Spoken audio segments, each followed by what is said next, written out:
The sun hung low over the dusty horizon, casting long shadows across the dried riverbed that carved a scar through the wilderness.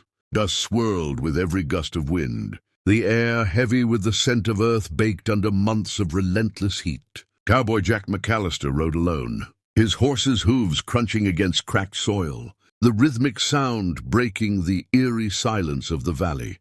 For years, Jack had wandered the frontier, chasing freedom, but mostly running from the memories that clung to him like shadows. His hat tilted low over his eyes, and his hands rested lightly on the reins. Though his instincts stayed sharp, years of living on the edge had carved vigilance into him. As he followed the path along the river, something unusual caught his attention, the faint glint of movement in the mud, half hidden by the scattered reeds and broken branches. At first he thought it might be a trick of the sun or the glimmer of water, trapped in a shallow depression. But as he drew closer, his heart stilled, and a jolt of tension shot through him.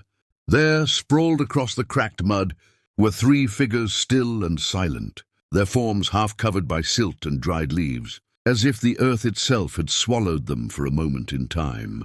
Jack's instincts screamed danger, yet he approached cautiously, dismounting and letting his horse wander a few steps ahead, eyes darting to the tree line for any sign of movement. The closer he got, the more he noticed the unnatural stillness. No sound of breathing, no twitch of a hand, nothing but the occasional flutter of a bird, startled by his presence. Jack knelt down beside the nearest figure, brushing the mud from her face with the back of his sleeve, and his heart thudded painfully. The woman's eyes fluttered open, glassy and confused, a single arm trembling as it rose slowly toward him. Relief and alarm battled in Jack's chest. She was alive but weak and clearly struggling. The other two remained motionless, bodies pressed to the mud as if the earth itself were holding them prisoner.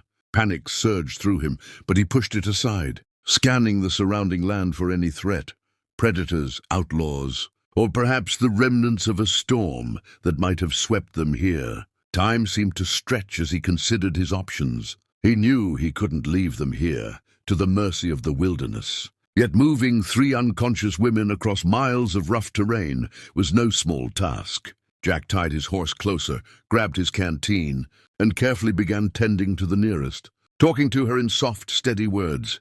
"You're all right. You're gonna be all right," he murmured, though uncertainty clawed at him. Her fingers, weak but determined, closed briefly around his wrist, a fragile, stubborn grip that seemed to say she hadn't given up. The sound of the wind through the riverbed and the distant cry of a hawk were the only witnesses to this strange, fragile encounter. Minutes passed like hours, but slowly the woman's breathing steadied, the trembling in her arm less frantic, more intentional. Jack felt a spark of hope ignite. This was not just survival, it was defiance, raw and unbroken. But he couldn't dwell too long on that thought. The other two still lay unmoving, and the setting sun hinted at a night that would bring cold and danger in equal measure. Jack surveyed the horizon, deciding quickly. He would have to find shelter, fire and water before darkness fell completely. His mind raced with strategy, how to lift them, how to carry them safely, how to keep predators, both human and animal, at bay. Each step would require ingenuity and grit, qualities Jack had learned to rely on in the harshest conditions. As he prepared to move the first woman, her hand, now gripping his sleeve with quiet determination, seemed to anchor him as much as he was anchoring her. In that moment, Jack realized that the riverbed was not just a place of desolation. It was the threshold of something far larger than chance, a story of endurance, of unexpected encounters, and of choices that would echo far beyond the barren land before him.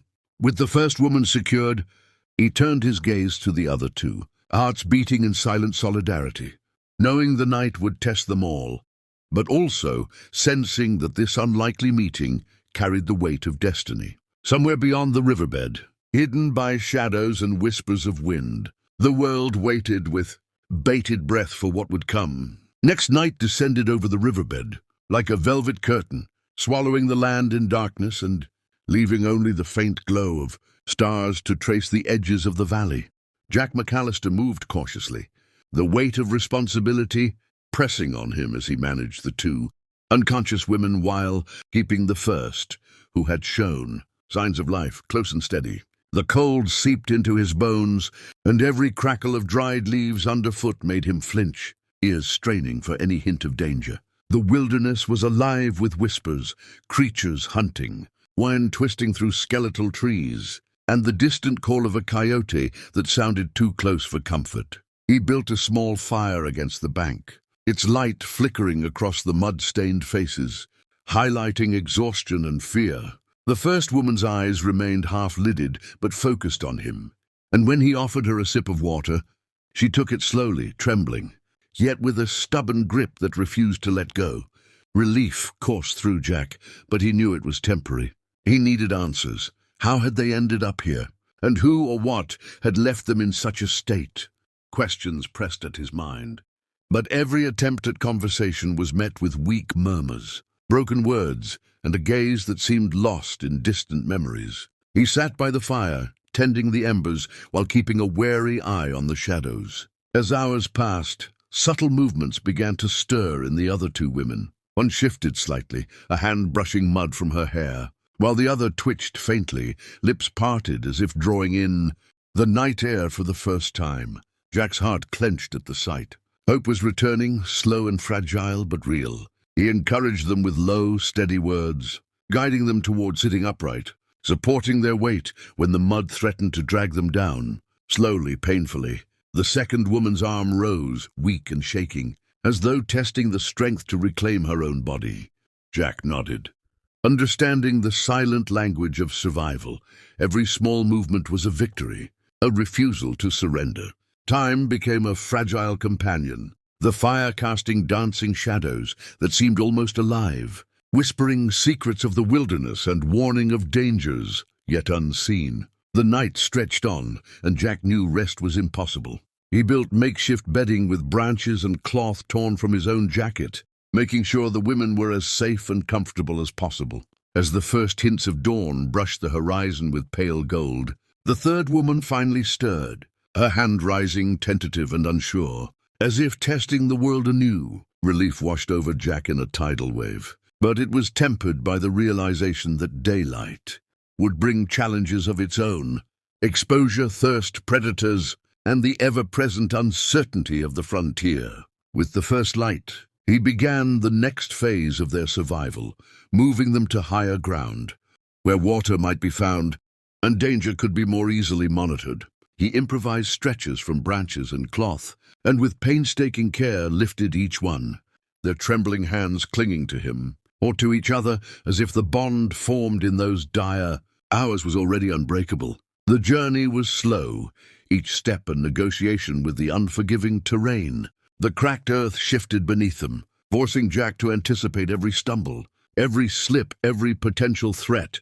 Yet with every movement, every weak rise of an arm, the women's resilience became more evident, their survival instinct guiding them as much as his own determination to save them. By mid-morning, the small group reached a rocky outcrop overlooking the valley, where Jack could rest and survey the land. From this vantage point, the scope of their isolation became apparent. The riverbed stretched like a scar through the wilderness, and beyond it, forests and cliffs held secrets and dangers in equal measure. Jack's eyes scanned the horizon, already planning the next leg of their journey, while the women, though exhausted, sat upright, sharing quiet, wordless looks that spoke of shared struggle and newfound trust. The rising sun painted the land in warm hues, yet the warmth did little to ease the chill that lingered from the night. Survival was still uncertain, but for the first time since the encounter, hope felt tangible. Jack knew the journey ahead would test all of them, not just their bodies, but their spirits. But the strength displayed by the women, in the small gestures of rising arms and focused eyes, proved that they would not yield to the hardships of the wild. And as the wind whispered through the valley, carrying the scent of distant rain and untamed land, Jack McAllister felt an unspoken promise in the morning air that together, against the odds, they could endure, adapt, and perhaps uncover the truth behind the riverbed's cruel secret. He adjusted his hat, took a deep breath, and prepared for what the day and the wilderness would demand, knowing that courage, persistence, and unity would be the only tools capable of guiding them through the challenges yet to come.